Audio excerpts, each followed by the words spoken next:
Oh dear, is that still running?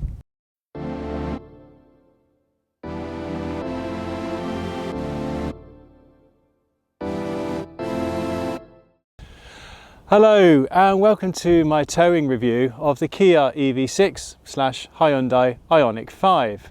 Now, ironically, as a caravan journalist, I have a fair bit of experience towing with electric vehicles, but I don't have much experience of driving solo with electric vehicles. I've only had this car 1 week, so if you're after a more generic review of the car, then I would recommend the channel Electric Vehicle Man. And if you want the real nuts and bolts and the real geeky stuff of, then I would definitely recommend you check out Björn Nyland's channel, all about electric cars. This video is primarily focused at towing with the Kia EV6 and its twin sister, the Hyundai Ioniq 5. Now, excuse the slightly strange presentation pose here, but I'm actually crouched down away from the wind. We're here in my home at the Outer Hebrides, and we're quite famous for wind here, so I want to make sure you can hear what I'm saying. Now, the Kia EV6, Hyundai Ioniq 5 make awesome tow cars. They have towing limits of 1,600 kilos and their curb weight is just shy of 2,000 kilos, which means you're well within the 85% guideline of the weight of the caravan to the curb weight of the car. Now, what we're going to look at in this video is we're going to look at the tow bar itself, hitching up, and then what it's like to drive and the impact on the range of the car from what I can tell you so far, and also what I like and what I don't like about towing with the Kia EV6. A quick look at the towing mirrors. You'll notice that I attach my Milenko Aero mirrors to the bottom of the Kia's mirrors. That's simply because if you attach them to the top, you might crush the mirror casing on the car. So don't be afraid to put your mirrors on the bottom like I have here, and it works very well. They've been very stable, very secure.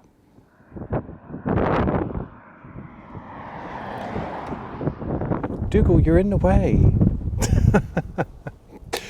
Now, this is the tow bar that comes with the Hyundai Kia platform, and it's a removable tow bar.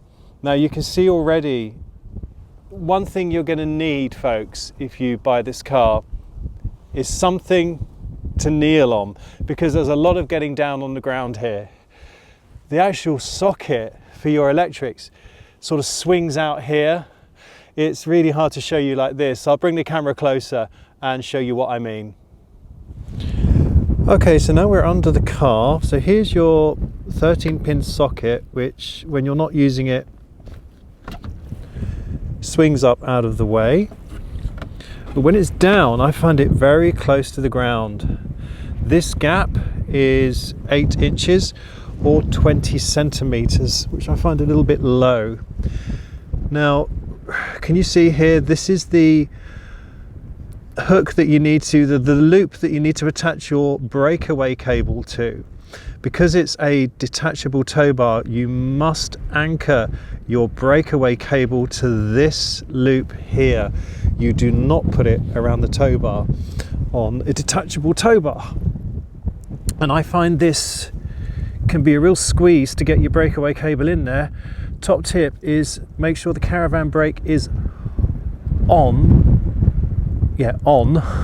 so that you've got more cable to play with. And then once you've clipped it in there, then take the caravan brake off. So here is the attachment for the tow bar.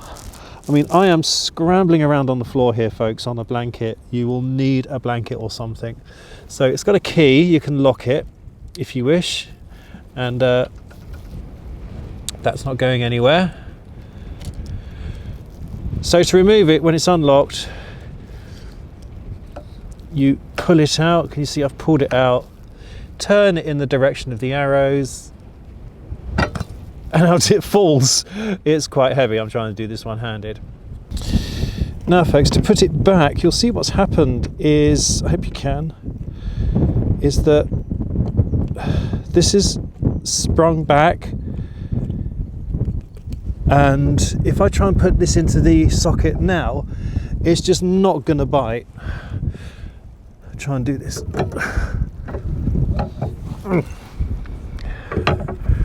without blocking your view with my jacket. No, see, it's just not going to bite. What you need to do, folks, is you need to open this. You see, open it, turn it till it locks. Can you see there is a gap here between the main tow bar and the handle?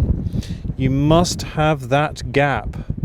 So you have to lock the handle in the position of the arrows before you attempt to put the tow bar into its socket, and then when you do, it's as easy as pie. That is it. So that's all there is to it, folks. I just find it a little bit low. The height of the tow ball, 40 centimeters, that's 16 inches. And like I say, I'm scrambling around on the ground here, which isn't ideal, but there you go. So that's the actual tow bar. Now let's hitch up. Here we are inside the car, and you'll notice there's a really clear screen to the reversing camera, which makes hitching up easy, simple, stress-free, even when, like me, you're on your own.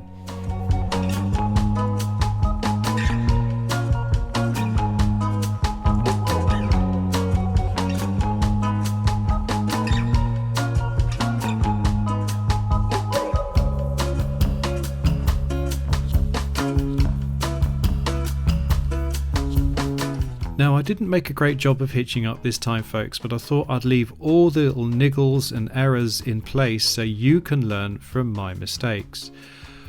What the problem was really was that the jockey wheel, you can see where I've swung the caravan round, is at 90 degrees to the car. Now, I'm used to hitching up with my Nissan Navara that I had for 13 years, and the tow bar was higher than it is on the Kia EV6. On the EV6 and the Hyundai Ioniq 5, it's low enough that you can't actually get the jockey wheel to swing round under the A-frame of the caravan after you've hitched. So the moral of the story is, folks, get the jockey wheel lined up before you hitch up the caravan to the car. Otherwise, you've got to faff around and do what I'm doing here and try and sort of kick it and get it underneath. It was a bit of a pain. So once that's all now lined up, I've sped up this sequence by 200% just to hurry it up. This is the all essential check you have to do to make sure that the caravan is fully attached to the car. Then we retract the jockey wheel, and then, as I say, the next tip is to put the handbrake on to give you a little bit more cable to play with when you scramble around under the car trying to attach the breakaway cable. Once that's done, it's time to scramble around underneath and attach the 13-pin electrical connector. Now, I find this is a two-handed job because you've got to try and open the cover to the socket, put the plug in, and then you have to turn it fully at 90 degrees, and I find that is a two-handed job. Then the cover of the 13-pin socket sometimes takes the skin off my knuckles, as I'm about to demonstrate.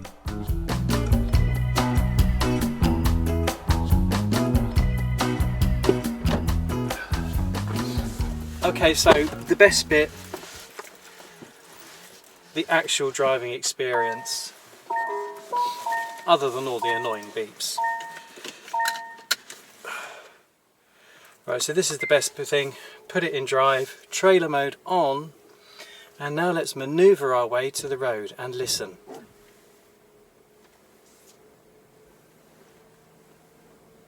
It's so quiet. I absolutely love it. And because there is so much torque with the electric motor, it's so stress free. It's absolutely wonderful. I think once you've towed with an electric car, you'll never want to go back, because it is so quiet, it's so stable, because you know the car is heavy because of the battery. So with the caravan currently weighing less than 1,500 kilos, we're well under 75% of the curb weight of the car. It's just the most awesome experience. So as far as the actual towing with the EV6 goes, it's just really simple, stress-free. The hitching up is not great, I'll give you that. I do not like the hitching up process. And where I feel this is really important is because, especially at the moment, in many cases we're going to need to detach the caravan before we can plug the car in at a charger. Now, you want to do that as quickly and as easily as possible. And I just find that with all the scrambling around on the floor, it's not as quick and as easy as it could be, and I'm always catching my knuckles on the top of the flap of the 13-pin connector. But honestly, I mean, we're going uphill, it's just quiet, it's effortless, it's absolutely wonderful.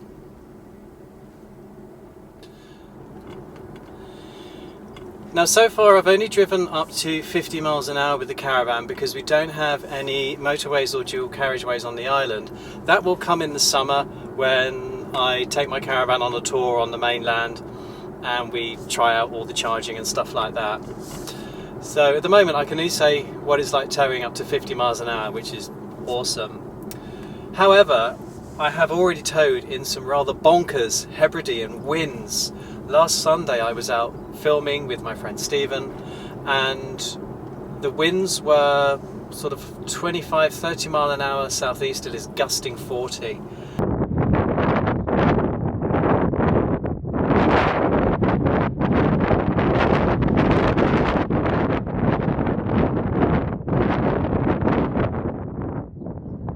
And what everyone wants to know is too, what effect does the caravan have on the range or on the mileage of the car?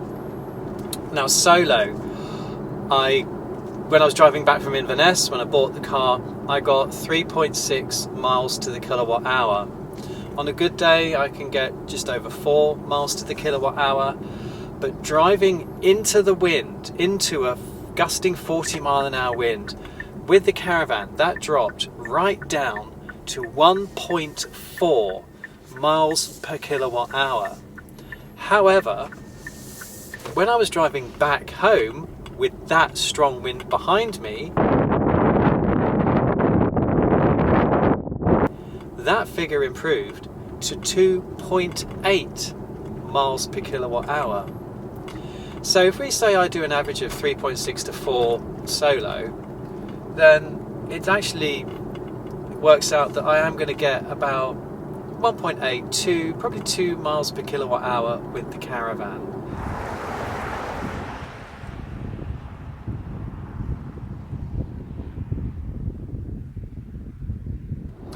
And now we're on the causeway, so we'll ramp it up to 50 miles an hour so you can get an idea of the cabin noise. So the only cabin noise you're going to get is really from the wind and from the tyres, and it's a bit of a rough road surface. So here we are, 50 miles an hour. So there you go. So with a 77 kilowatt hour battery, it's a claimed 300 plus miles solo, which in real world is going to be about 260 miles. So with the caravan, you're going to be looking at, I'd say 120, 130 miles range, cattle grid, with the caravan. And I think 120, 130 miles range is pretty reasonable. With the fast charge on the Kia EV6, where you could charge it from 10 to 80% in something ridiculous like 20 minutes, if you can get a fast charger, that is. It's realistic to charge once, maybe even twice on a journey. However, of course, once you're charging only to 80%, you're only going to get about 100 miles after that. Either way, as I say, I think towing with an electric vehicle is just amazing. It's effortless, it's quiet. Many people think you're buying an electric car because you're an eco warrior, and yeah, I am quite green, but they make, in my opinion, better tow cars than internal combustion engine vehicles. Now I know that is a huge sweeping claim, and obviously for someone who wants to go down to the south of France in one hit, it's going to be no good to you because you're going to need to slow down. I want to slow down. You've been hearing me moan for ages that I want to slow down. I want to travel more locally and do fewer miles, so it really fits in with what I want to do. It's just so quiet, relaxing and powerful. That torque is amazing. I am absolutely smitten, and if you can afford one, if you're going to spend that kind of money on a car, and going a long distance in one hit is not a priority for you, I would seriously recommend that you consider a battery electric vehicle such as this wonderful Kia EV6.